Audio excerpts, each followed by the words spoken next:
गुरु ब्रह्मा गुरु विष्णु गुरुदेव महेश्वरा गुरु साक्षात् परब्रह्मा तस्मै श्री गुरुवे नमः।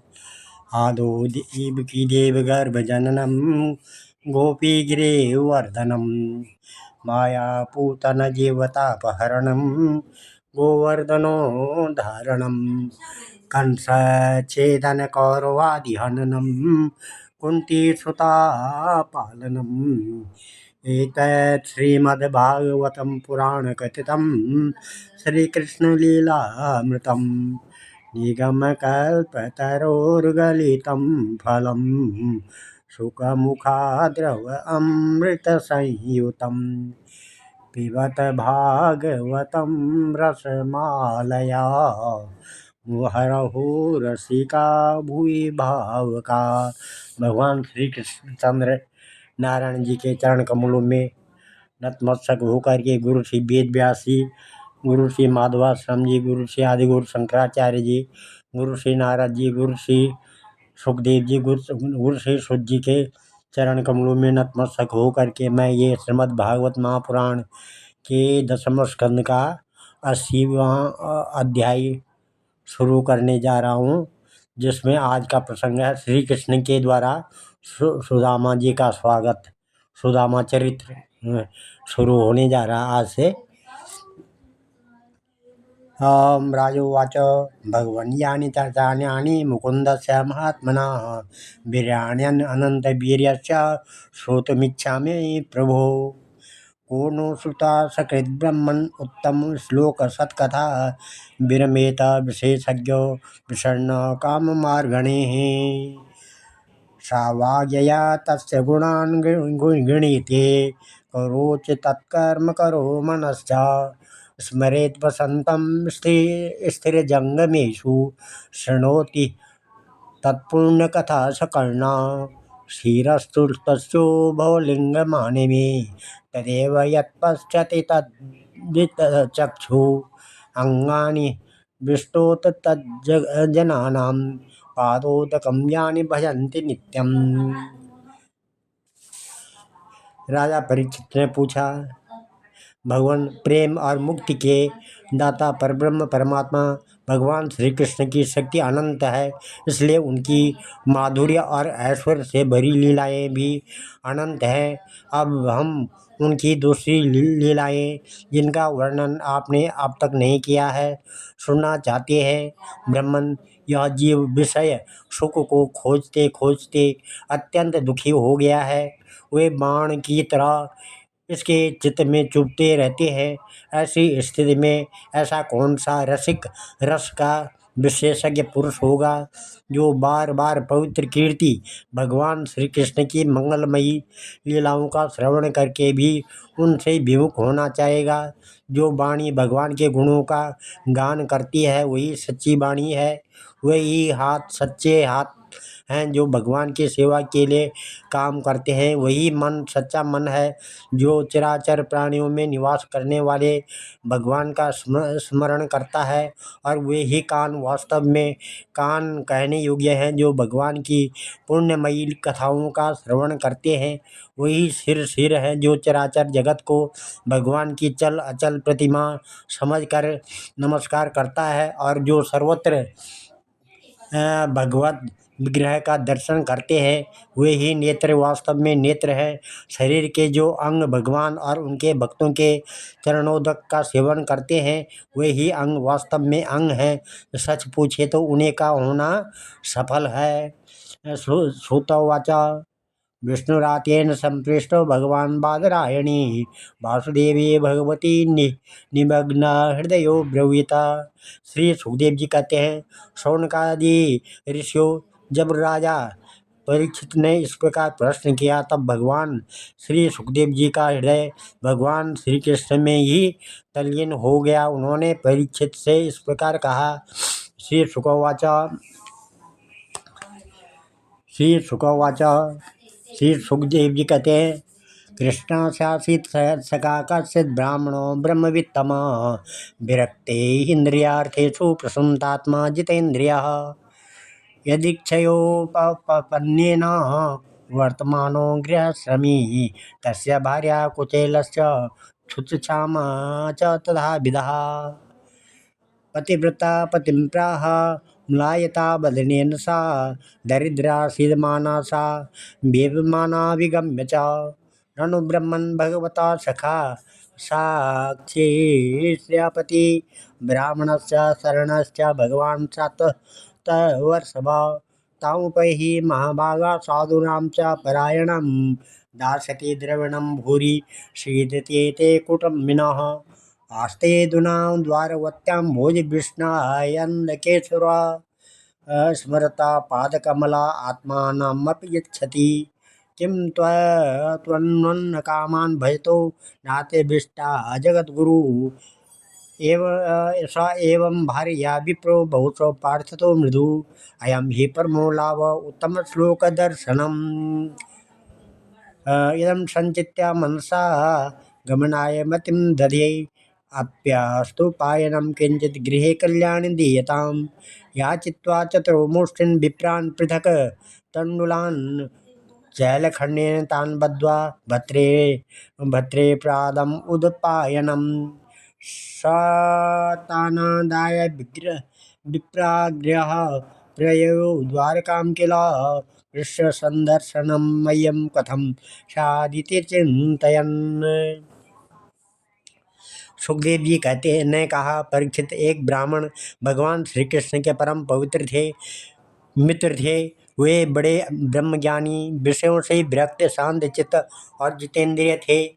वे गृहस्थी होने पर भी किसी प्रकार का संग्रह परिग्रह न रखकर प्रारब्ध के अनुसार जो कुछ मिल जाता उसी में संतुष्ट रहते थे। उनके वस्त्र तो फटे पुराने थे ही, उनकी पत्नी भी वैसे ही थे।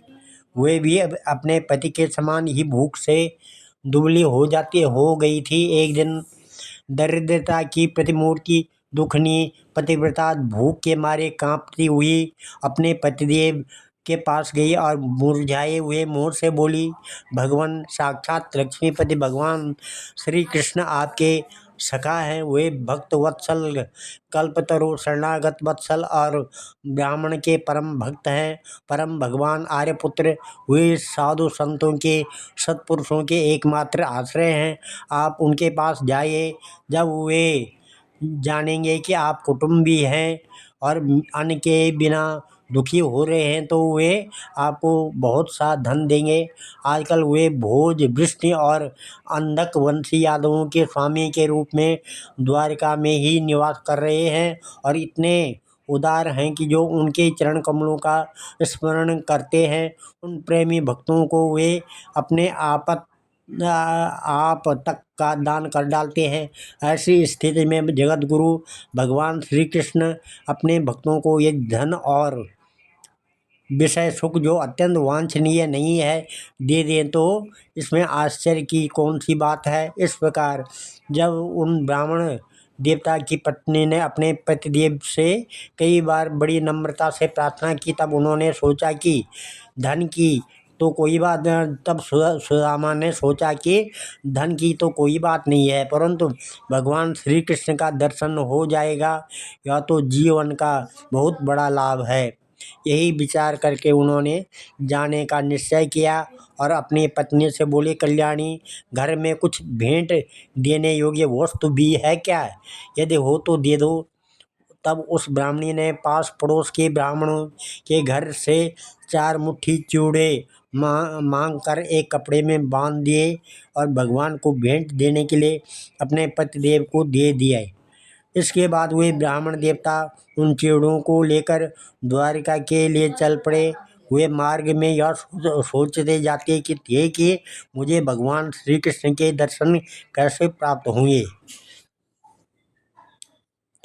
त्रीणि गुल्मान्यतियाया दृश्यकक्षा साधुजा विप्रो गम्यान्दकवृष्णीनां गृहेष्वाच्युतधर्मिणां गृहं दृष्ट्वा सहस्राणां महर्षीणां हरे द्विजा विवेशकतमं श्रीमान् ब्रह्मानन्दं गतो यथा तं विलोक्याच्युतो दूरात् प्रियपर्यङ्गमस्थिता ससोत्थाय साभ्येत्य दौर्व्यं पर्यगहीन्मुदा सख्यो प्रिय से विप्रेय से अंग संगाति निर्वृता प्रीतो व्यमंज दा बिंदु नेत्रायम पुष्करेक्षण अतो पवेशस्य पर्यंके स्वयं सख्यु समाहरणनम उपहृत्या वणिज्यासा पादोपादा वने जनी अग्रही शिरसा राजन भगवान लोक पावना बलिपद दिव्यगंधेन चंदना आगुर कुंकुमे धूपे सुरभिर्मित्रं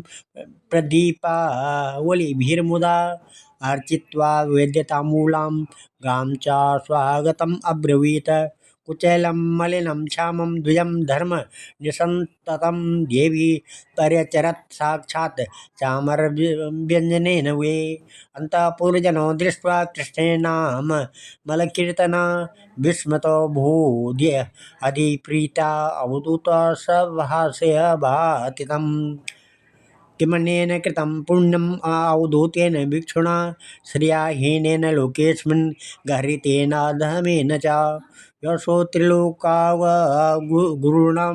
श्रीनिवासेन संवृता पर्यङ्कस्था श्रियं हित्वा परिषक्तो अग्रजो यथा कथायाञ्चक्र तोर्गाथा पूर्वा गुरुकुले सतो आत्मनम आत्मनो ललिता राजन करो क्रिया परस्परम।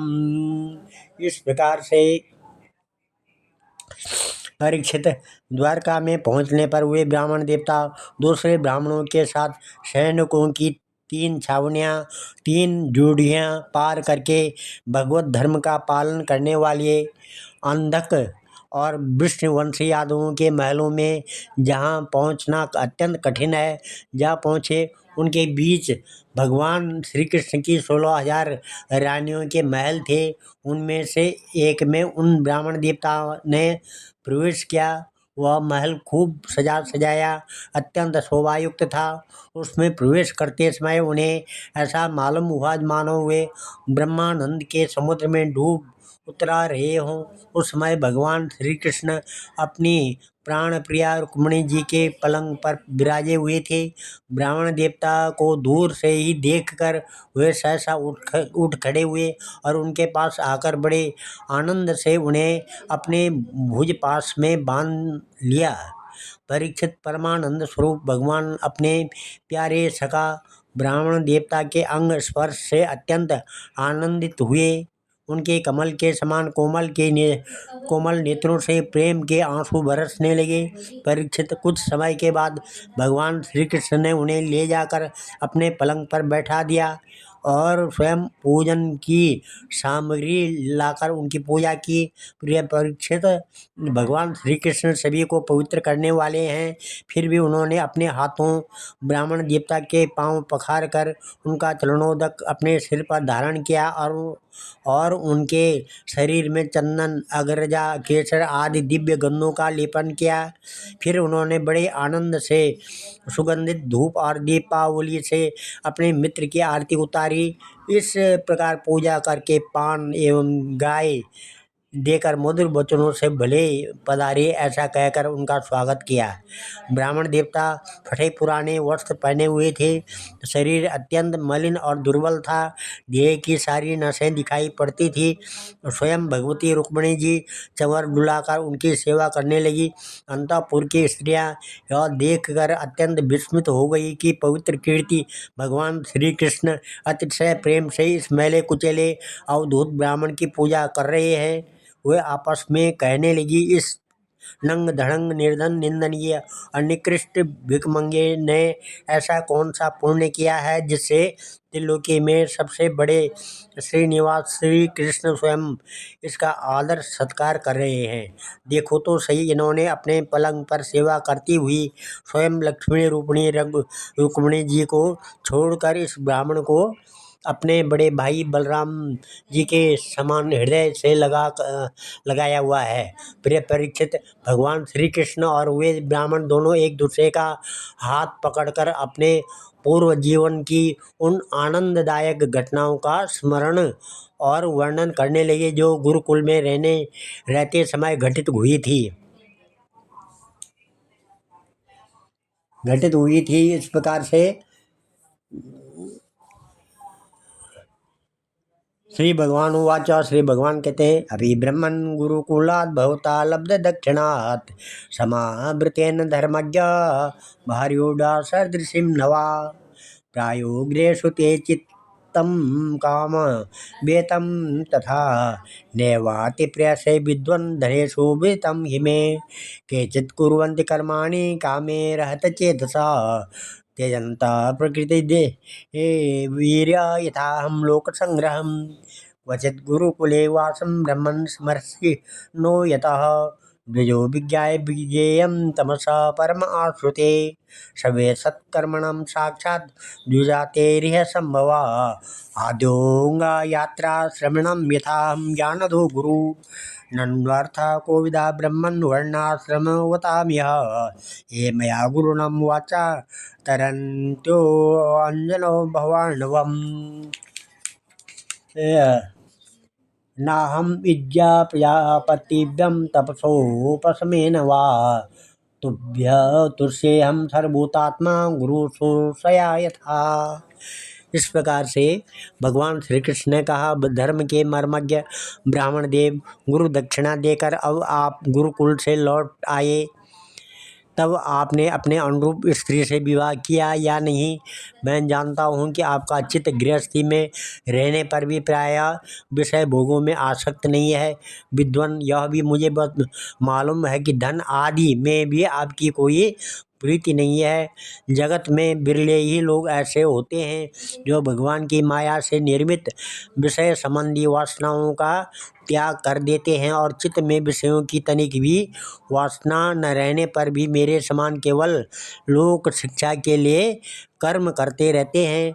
ब्राह्मण शिरोमणे, क्या आपको उस समय की बात याद है जब हम दोनों एक साथ गुरुकुल में निवास करते थे? सचमुच गुरुकुल में ही द्विजातियों का अपने ज्ञातव्य वस्तु का ज्ञान होता है, जिसके द्वारा वे अज्ञानंधकार से पार हो जाते हैं।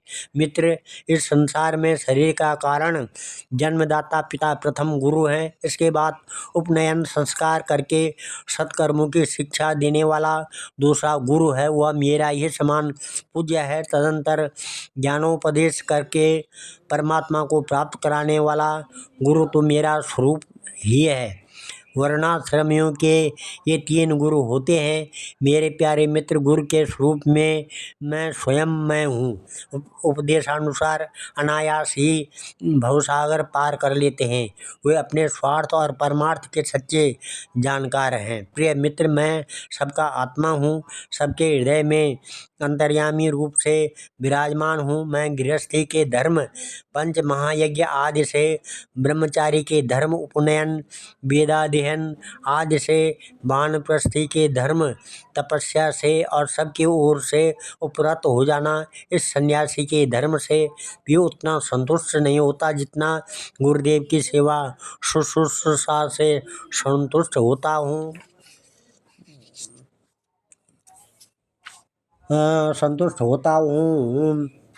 इस प्रकार से अपि न स्मर्यते ब्रह्मन् वृत्तं निवसतां गुरुदारे च उद्दिता नाभि इन्दनानायने क्वचित् प्रविष्टानां महारण्यम् अपतो सुमहद्विजा वातवर्षं भूतिभ्रं निष्ठुरास्तन इत्नवा सूर्यस्रात्रास्तं गतस्तावत् तमसा चावृता दिवसा निम्नं कुलं जलमयं न प्रज्ञायत किञ्चनः वयं वृषं तत्र महानिलाम्बुवि निहन्यमानं मुहुरं संप्लवे दिशो विदन्तोऽथ परस्परं वने गृहीतहस्ता परिबभ्रमातुरः।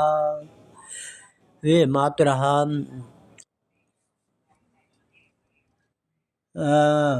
एतद्विदित्वा उदिते रवो सान्दीपने गुरु अन्वेषमाणो न शिष्याणाम् आचार्यो पश्यदातुरम्। ओहो हे पुत्र का, यूयम् अस्ते तदर्थे तदुःखिता आत्मा वे प्राणिनां प्रेष्ठं तमनादित्य मत्परः एतदेवायिता संचित ते कर्तव्यं गुरु निष्कृतं यद वे विशुद्ध भावेन सर्वार्था अर्पणं गुरु तुष्टो हम भो द्विजश्रेष्ठा सत्या संतो मनोरथा छन्दस्यायात यामानि भवन्ति अपरत्र च इत्थं विधान्यानि अनेकानि वसतां गुरुवेश्मसु गुरोरनुग्रहेणैव पुमान् पूर्णं प्रशान्तये। इस प्रकार से ब्रह्मन जिस समय हम लोग गुरुकुल में निवास कर रहे थे उस समय की बात है। आपको याद है क्या क्या जब हम दोनों को एक दिन हमारी गुरु पत्नी ने ईंधन लाने के लिए जंगल में भेजा था। उस समय हम लोग एक घोर जंगल में गए हुए थे और बिना ऋतु के ही बड़ा भयंकर आंधी पानी आ गया था। आकाश में बिजली कड़कने लगी थी। तब तक सूर्यास्त हो गया। चारों ओर अंधेरा ही अंधेरा फैल गया। धरती पर इस प्रकार पानी ही पानी हो गया कि ये कहाँ गड्ढा है कहाँ किनारा इसका पता ही नहीं चलता था। वह वर्षा क्या थी, एक छोटा मोटा प्रलय ही था। आंधी के झटकों और वर्षा की बौछारों से हम लोगों को बड़ी पीड़ा हुई। दिशा का ज्ञान न रहा। हम लोग अत्यंत आतुर हो गए और एक दूसरे का हाथ पकड़कर जंगल में इधर उधर भटकते रहे। जब हमारे गुरुदेव सांदीपनी मुनि को इस बात का पता चला तब वे सूर्योदय होने पर अपने शिष्य हम लोगों को ढूंढते हुए जंगल में पहुंचे और उन्होंने देखा कि हम अत्यंत आतुर हो रहे हैं। वे कहने लगे, आश्चर्य है पुत्रों, तुम लोगों ने हमारे लिए अत्यंत कष्ट उठाया। सभी प्राणियों को अपना शरीर सबसे अधिक प्रिय होता है, परंतु तुम दोनों उसकी भी परवाह न करके हमारी सेवा में ही संलग्न रहे। गुरु के ऋण से मुक्त होने के लिए सत शिष्यों का इतना ही कर्तव्य है कि वे विशुद्ध भाव से अपना सब कुछ और शरीर भी गुरुदेव की सेवा में समर्पित कर दे। द्विज शिरोमणियों, मैं तुम लोगों से अत्यंत प्रसन्न हूँ। तुम्हारे सारे मनोरथ सारी अभिलाषाएं पूर्ण हो और तुम लोगों ने हमसे जो वेदाध्ययन किया है वह तुम्हें सर्वदा कंठस्थ रहे तथा इस लोक एवं परलोक में कहीं भी निष्फल न हो। प्रिय मित्र, जिस समय हम लोग गुरुकुल में निवास कर रहे थे हमारे जीवन में ऐसी अनेकों घटनाएं घटित हुई थी। इसमें संदेह नहीं कि गुरुदेव की कृपा से ये मनुष्य शांति का अधिकारी होता है और पूर्णता का प्राप्त करता है। ब्राह्मणों वाचा किमस्माभिर्निवृत्तं देव जगद्गुरु भवतं सत्यकामेन येषां वासो गुरवद्भृता यस्य छन्दोमयं ब्रह्मन् देह आवपनं विभो श्रेयसां तस् गुरुषु वासो अत्यंत विडम्बनम्। ब्राह्मणों वाचा सुदामा जी ने कहा, देवताओं के आराध्य देव जगत गुरु श्री कृष्ण, भला अब हमें क्या करना बाकी है, क्योंकि आपके साथ जो सत्य संकल्प परमात्मा है हमें गुरुकुल में रहने का सौभाग्य प्राप्त हुआ था। प्रभु, छंदोमय वेद धर्म अर्थ काम मोक्ष चतुर्वेद पुरुषार्थ के मूल स्रोत हैं और वे हैं आपके शरीर। वही आप वेदाध्ययन के लिए गुरुकुल में निवास करें। यह मनुष्य लीला का अभिनय नहीं तो और क्या है। आज हम इस कथा को यहीं पर विराम देते हैं। कल 81वां अध्याय सुदामा जी को ऐश्वर्य की प्राप्ति ये कथा चलेगी। ओम ध्येयं सदा परिभवग्नमविष्टदोहं तीर्थात् पदं शिवविरञ्जनुतं शरणं भृत्यातिहं प्रणतपालभवाब्धिपोतं वन्दे महापुरुषते चरणारविन्दं। सर्वे भवन्तु सुखिनः, सर्वे सन्तु निरामया, सर्वे भद्राणि पश्यन्तु मा कश्चित् दुःखभाग् भवेत्। धन्यवाद।